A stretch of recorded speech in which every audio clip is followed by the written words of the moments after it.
Journey सिर्फ 3 महीने का बचा है। अब इसी में जो जान लगाएगा वो सक्सेसफुल हो जाएगा। इसी में जो जान लगाएगा वो सक्सेसफुल हो जाएगा। तो तुम्हें लगता है कि तुम्हारा सिलेक्शन हो जाएगा? नहीं, क्योंकि जिसको सिलेक्ट होना है ना वो सारा नर्क बना के बैठा अपना जीवन। क्यों फ्रस्ट्रेट हो जाते हो?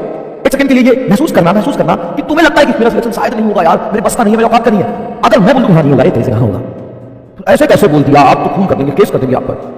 क्या हमारा गोल क्या होगा? 4 क्लासेस है, बहुत बढ़िया, बधाई हो। सुनो, तुम जितना रो रहे हो ना, ये जायज है ना? रोना तो जायज है यार, दिक्कत तो होगी। और शाम तक अगर पढ़ाई करेंगे तो स्टेमिना इतना नहीं बचता है कि आप मतलब सेल्फ स्टडी कर पाओ। तो 2 बातें यहाँ पे ध्यान से समझने की वाली बात, सुनना ध्यान से। सबसे पहली बात तो ये है कि ये जर्नी सिर्फ 3 महीने का बचा है। ये जर्नी सिर्फ 3 महीने का बचा है।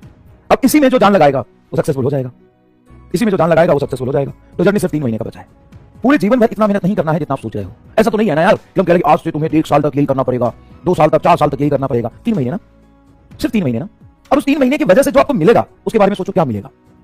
जो शायद तुम्हारे बचपन का सपना है, तुम्हारे घर वालों का सपना है। और बहुत बड़ी चीज है ये। आसान काम तो नहीं है। आसान काम होता तो शायद इतना मेहनत भी नहीं करना होता। बहुत बड़ा काम है, इसलिए बहुत ज्यादा सेक्रीफाइस और मेहनत करने की जरूरत है। पहली बात, सिलेबस हो जाएगा, उसकी कोई चिंता नहीं है। दूसरी बात, 3 ही महीने की मेहनत है। तीसरी बात, जितना हम आपको करा दे रहे हैं वो बहुत ज्यादा सफिशिएंट है। तो माथा मत मारिए ज्यादा, रिवीजन करिए। लेकिन रिवीजन में हमेशा एक चीज फॉलो करिएगा, minimum resource maximum revision. Revision का मतलब ये नहीं है कि आप 4 किताब सॉल्व कर रहे हो, मेरा पूरा नोट्स पढ़ रहे हो। रिवीजन का कतई ये मतलब नहीं है। रिवीजन का मतलब है कि मेरे नोट्स के जो थ्योरी वाले पार्ट है वो पढ़ो, और जो सवाल तुमसे नहीं हुए थे वो रिवाइज करो। हो जाएगा रिवीजन करोगे तो, हो जाएगा रिवीजन करोगे तो अपने आप को समेटो और एक बार वही जान लगाओ जिस एनर्जी से, जिस एंथुसियाज्म से, जिस जोश से तुमने शुरू किया था। वो दिन याद करो जिस दिन तुमने सोचा था कि मुझे तैयारी करना ही है, चाहे जो कुछ भी हो जाए मैं लड़ूंगा, अपनी सारी कमियों को सुधार के मैं जीतूंगा, है ना? तोड़ दूंगा, फाड़ दूंगा, गड्ढा उड़ा दूंगा, फोड़ दूंगा, मार दूंगा। तो वही जुनून, वही ताकत, वही यादें फिर से ताजा करो। और वो समय आ गया है कि फिर से एक बार उसी जोश से तैयारी करो। हारो मत, डिमोटिवेट मत हो। क्योंकि भाई मेरे एक मुश्किल चीज है, सुनो अगर मैं 3 ही क्लास कराऊं, 1.5 घंटे की 3 ही क्लास कराऊं, तो तुम्हें लगता है कि तुम्हारा सिलेक्शन हो जाएगा? नहीं, क्योंकि जिसको सेलेक्ट होना है ना वो सारा नर्क बना के बैठा अपना जीवन। वो 15 घंटा पढ़ रहा है। तुम्हें क्या लगता है कि 4 क्लास तुम करके तुम बहुत बड़ा एहसान करो खुद पे, ये टीचर पे? नहीं भाई नहीं।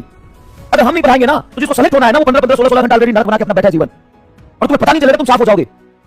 तो ये आसान काम कभी से था भी नहीं और ना ये होगा। बहुत मुश्किल काम है और बहुत जान लगा के आपको मेहनत करना पड़ेगा। आपको समेटना पड़ेगा, सारे दुख दर्द भुला के इस चीज को एंजॉय करो, इस मेहनत को, इस संघर्ष को जियो, एंजॉय करो, इसको चैलेंज की तरह लो और मेहनत करो। घबराने से कुछ नहीं होगा। दुखी हो जाओगे, दुखी होके ऐसे पढ़ा रहे इतना, तो फिर तुम्हारी एफिशिएंसी डिक्रीज होगी और 10 दिन बाद ही तुम्हें लगने लगेगा कि तुम्हारी अवस्था नहीं है। सिर्फ 10 दिन में तुम्हें लगने लगेगा कि अब छोड़ देते हैं। और ये जो जनवरी मिड से फरवरी मिड का जो समय होता है ना, यहीं पे 40-50% बच्चे गिव अप करते हैं और यही उनको लगने लगता है कि मेरे से नहीं होगा। सिर्फ लगता है, होता कुछ नहीं है रे। होता क्या है? होता कुछ नहीं है। तुम्हें लगता है, तुम्हें लगने से क्या होता है? अरे तुम मुझे मैसेज करो सर, हमें लगता है मेरा सिलेक्शन नहीं होगा, मैं बोलूंगा हाँ नहीं होगा। सर ऐसे कैसे बोल दिया कि नहीं होगा? आप कैसे बोल सकते हो कि नहीं होगा? होगा भाई साहब। जब दूसरा बोला तो बहुत बुरा लग रहा है। जब तुम खुद अपने आप पर सवाल उठाते हो तो बुरा नहीं लगता? तो दुनिया तो है ही सवाल उठाने के लिए, तुम अपने आप पे क्यों सवाल उठाते हो? तुम अपने आप में क्यों डिप्रेशन में जाते हो, क्यों फ्रस्ट्रेट हो जाते हो? एक सेकंड के लिए ये महसूस करना कि तुम्हें लगता है कि मेरा सिलेक्शन शायद नहीं होगा, यार मेरे बस का नहीं है, मेरी औकात का नहीं है। अगर मैं बोलूं हाँ नहीं होगा, एक तरह से कहां होगा, तो ऐसे कैसे बोल दिया? आप तो खून कर देंगे, केस कर देंगे आप पर।